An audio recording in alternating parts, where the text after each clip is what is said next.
That was nice. Hi, DavidB here, singer, songwriter, and vocal coach, and I'm reacting to performances from The Voice Nigeria Season 4. Let's go!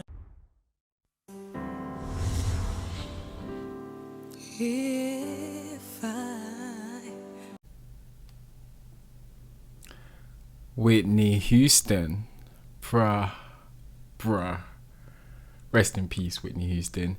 But anytime anybody picks a Whitney song, not just a Whitney song, like the Whitney song, as in I Will Always Love You, as in I Have Nothing, my heart starts to beat fast for them.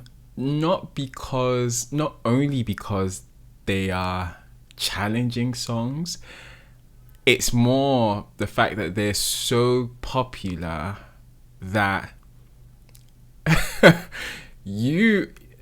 everyone is hearing Whitney when that song's being done, and so you would have to do it like Whitney or take the risk of just completely flipping it, but it's still undeniably like great, for it not to just completely be compared to Whitney. Because it's like, who can do it like Whitney, right? And then if you take the risk and do it differently, most people are going to be like, oh, you changed the song. So, bruh, let's fingers crossed for her. Should stay, I would only be in your way. I like this texture change. So even though it's in the relaxed, calm, sweet spectrum, there are still some subtle changes going on there, especially in the lower end of her notes. There's a certain approach that she's using to make it kind of fuller. I think I can hear a bit of nerves as well. I mean, who won't be nervous doing Whitney on national TV? So yeah, kudos to her.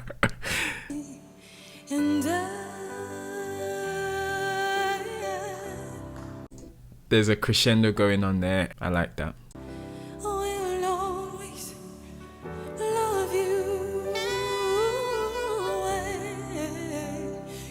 I like the fact that she's very intimate with it. Like, it's like she's in her own world. I kind of appreciate that soft approach.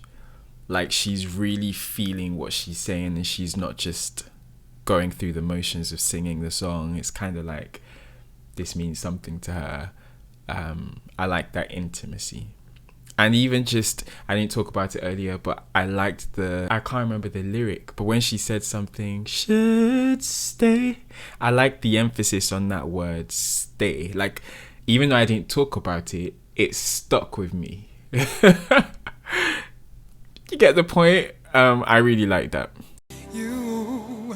I hope life treats you kind. I also like her facial expressions, like she's telling the story, like, and she's embodying the character of this song. I like it. And I hope you have all you dreamed of.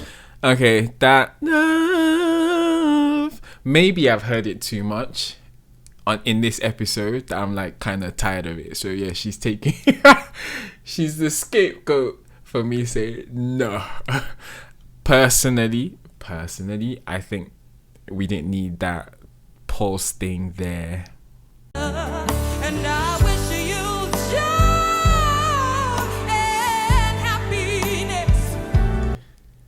I don't know if that landed quite as well as she thought it would. But above all this, I wish you love.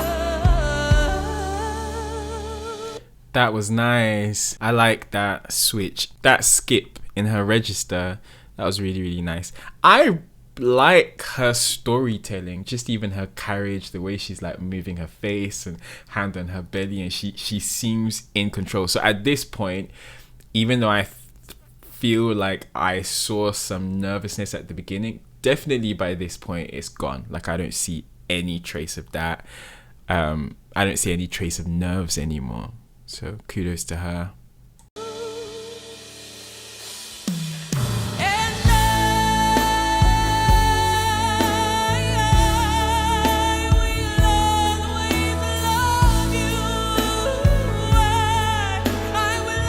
That's impressive. I mean, the song, Whitney kind of does it that way, but if you think about it, and I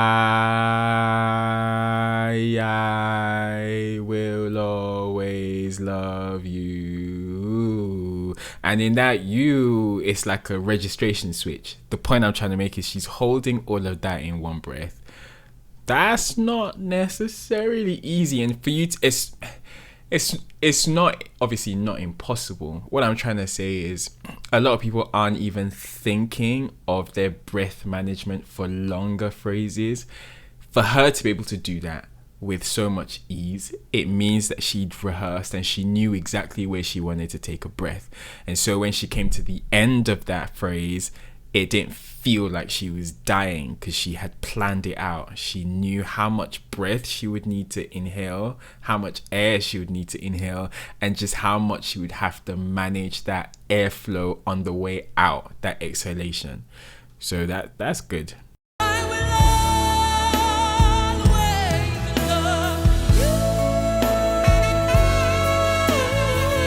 If you notice on the like her mouth is still open. It's not, the word is you, but it's not you, right? Which would change the sound. And not to say that ooh sound is wrong. She obviously chose to keep it more open. But I'm just trying to point your attention to the fact that these things actually do change the sound. So like as singers, we just have to be mindful of how much control we have over the sound that we're creating.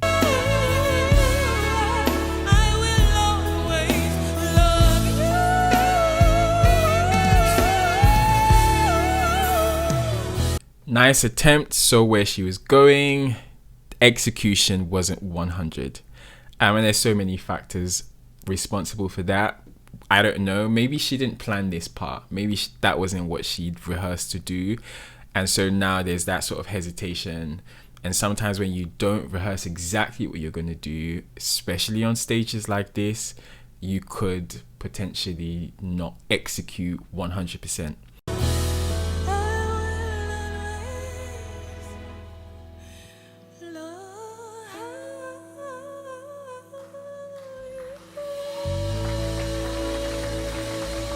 Okay, execution wise, again, not 100%, but I really appreciate those cracks. I wish it was a bit like more precise in terms of direction, but I really, really, really, really loved those cracks and those seizures in her voice, because it showed vulnerability, it showed imperfection, and the song is a very vulnerable song.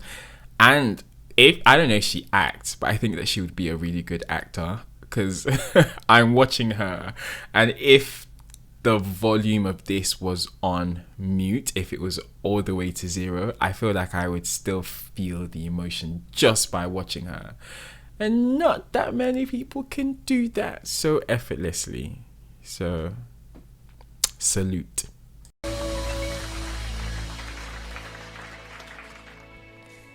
Many of us only sing that song in the shower. Yes. NATO C? Yeah, Jochebel, you did quite well. The song is not like an easy song to sing, you know, and it's also a popular song, so I guess there's an added layer of expectation when you sing a song that's that big, especially Whitney Houston song, because I think in you is a powerful singer, and I would hope, you know, I would hope for you to remain on the show and progress. All the best. Thank you, Words of encouragement. Nice one, NATO C. Thank you. Roger, you'll be letting us know if Jochebel is heading to the battles or not. But first, I would like you to please share your thoughts on her performance. She is one of the strongest voices we have. And what I like about you is your tone. You don't sound like, there's no second to what you sound like. I know that sometimes you struggle in your head, And that's one thing that I need you to unlearn. The ability to point out what you're unique at and grow and build on it is what makes every superstar that inspires you. That's what really makes them, that's what separates them from everybody else. You're beautiful, you have your superpower, so give me a smile first of all, please. There you go. That's the smile I was looking for. That's it. So what's the decision? Battles or the danger zone? Well, And the clock is ticking. I know the clock is ticking. Can you count down for me? Oh my goodness. Just a reminder, just a friendly reminder. They still get to come back for me to make my decision, Abby. Something like YJ is clearly struggling with this decision. And if you guys have been watching, my point about coaches having to decide, I feel like there's obviously some sort of sentiment involved here. I feel like YJ, in coaching her, in getting to know the artist, kind of sees something that we definitely probably didn't necessarily see in this performance, and that's probably why she's struggling as well. that. Yeah, so you're in the danger zone for now. Thank you, ma. Sorry, Joe. Makes sense. At this point, everybody's in the danger zone. Well, such thrilling and compelling performances from the talent tonight. We'll just go on a short break. We'll be right back. Don't go anywhere. If you enjoyed watching that and you want to see more stuff like it, make sure you subscribe to my channel and also turn on the notifications so you don't miss anything. I'll see you next time.